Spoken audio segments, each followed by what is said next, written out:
Many people are keen to ensure they reduce their estate's future liability to inheritance tax by engaging in tax planning to reduce or mitigate the tax bill.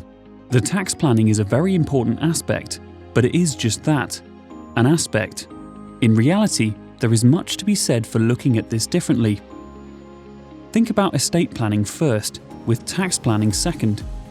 The two are symbiotic, but should be led by estate planning. How does estate planning differ from inheritance tax planning? And how can you go about making sure you find the best solution for your situation? Estate planning is about taking steps to protect your estate for future generations, not especially about reducing tax. For example, many people want to ensure their wealth and assets are protected for their bloodline.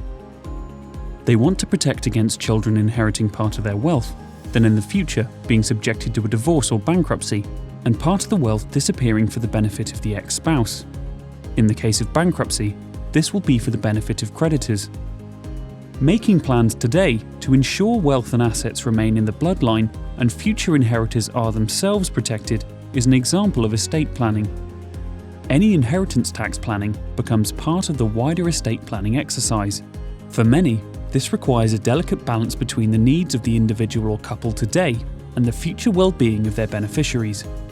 Leaving a legacy which is not unnecessarily reduced by future taxation is a desire many people have, but they don't want to leave themselves short in their own lifetime.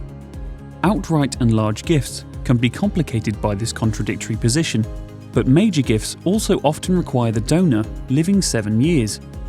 Then there may be reservations about when an individual is comfortable for their offspring or beneficiaries to receive the gift. We also have to factor in that future governments might introduce more stringent rules and tax rates.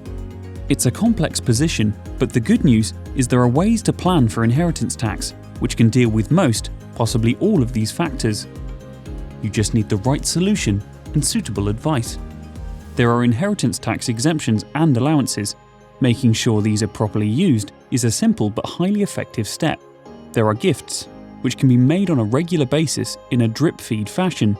For example, every individual can make a gift of £3,000 per year, which is immediately outside of the tax loop.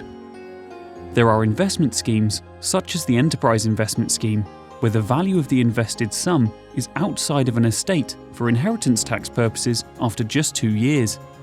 Which of these or other possible tax-saving options work best for you will be dependent on your circumstances and wider estate planning. How you use these will be subject to a skilled appraisal of your situation, aligned to your wishes. The key is to make sure the estate planning and inheritance tax planning are coordinated into a plan which meets all your requirements, both short and long term.